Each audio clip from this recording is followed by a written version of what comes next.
roiele la vale.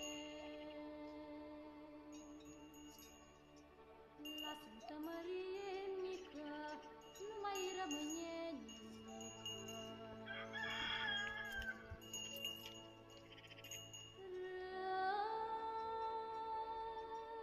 Rămân stânci fără stăpâni, strunguță fără oiță, scaune fără băciță.